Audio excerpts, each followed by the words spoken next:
Miaravantsika amin'ny anaran'ny Tompo Jesosy ary manonona ny fiadanany ho amintsika tsirairay. Faly izay eto amin'ny feon'ny fahazavana Lyon manolotra izao vatsim-panahy izao mikasika ny fijaliana ny aretan'i Jesosy tao Kalvaria ho fanomanana sady ny herinandro masina sy ny Paska 2024. Inona moa ny zavatra niseho tao Kalvaria? Kalvaria dia ilay toerana antsoina hoe Golgota, toerana nanomboana tamin'ny hazo fijaliana ny Tompo. Teo izy no nifantsihana, teo izy no nalaina baraka niaraka tamin'ny jiolahy roa, teo izy no nokapohina sy nampijaliana, nakoraina koa ary novonoina aza. Teo ihany koa izy no navelan'ny iray ho irery, izany hoe nafoiny. Raha tsorina izany dia fijaliana sy fahoriana. Anefa anisan'ny dingana tsy maintsy natrehany izany mba hanatanterahany ny famonjena dia ny nisoloany ny toerantsika ho faty noho ny fahotana ary ny nahareseny ny fahafatesana tamin'ny nanangana ny iray azy.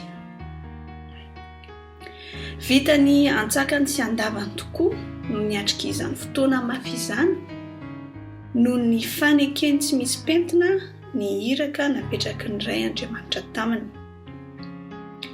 Izany fanekeny izany dia tsy tapaka noho ny firaisany ampanasy am-po hatramin'ny farany tamin'Andriamanitra.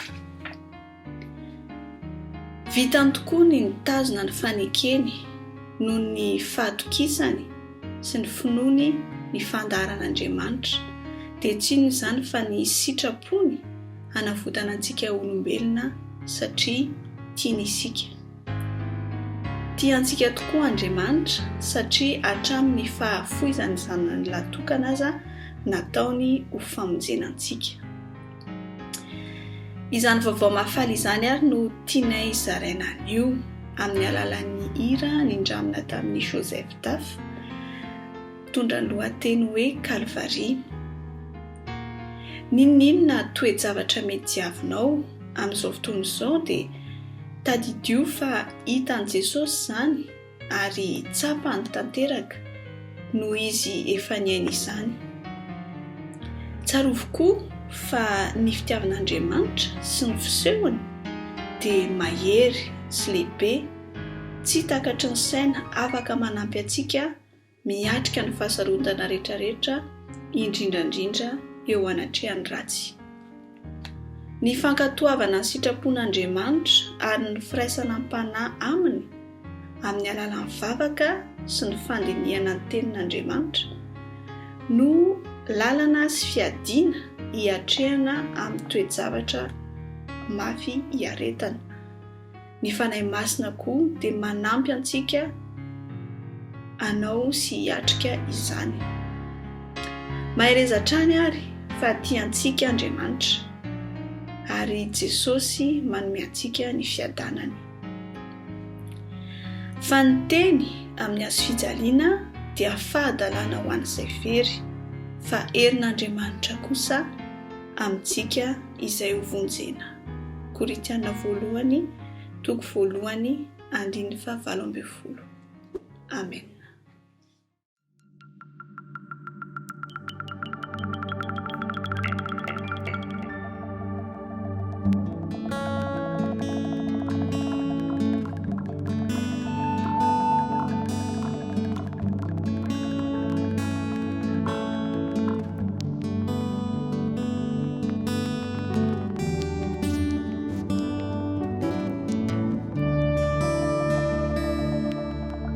Manupini mas contento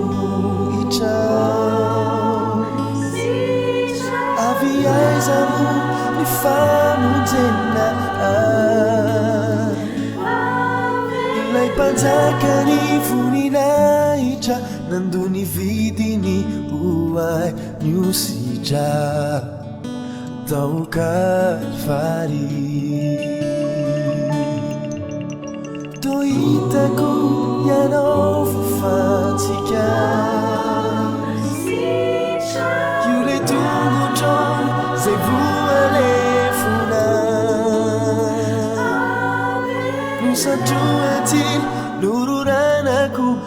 natao tsinotsinona maty hoay tao Kalvary.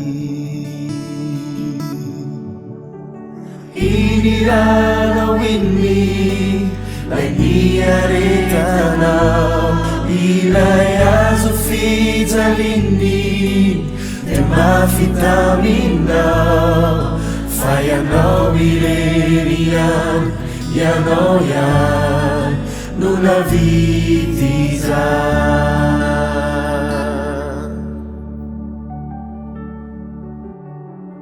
Lay diankabokan fanasitrananao niranao latsaka ny famelana heloka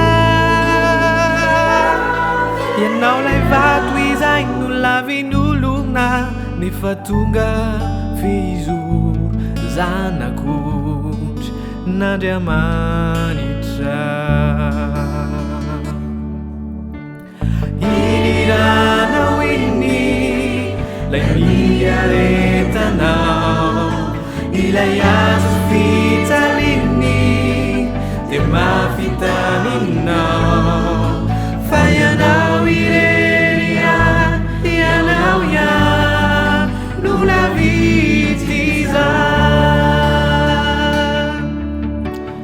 Iniranao inni lay niaretanao ilay azo fitalinny de mafitaminao fa ianao irery ihany ianao ihany no navidy izany.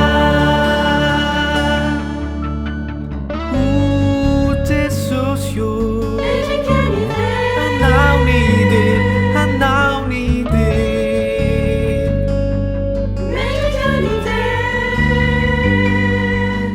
mbola ianao ihany mbola ianao ihany no navidy izany.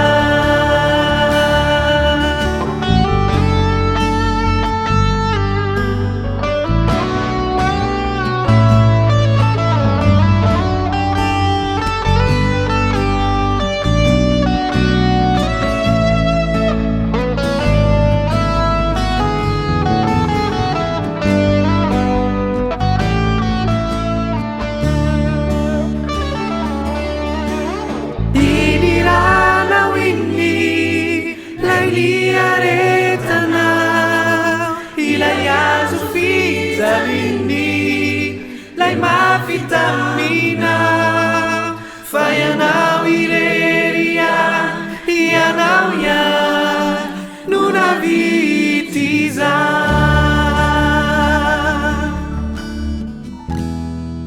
Maty hoay ianao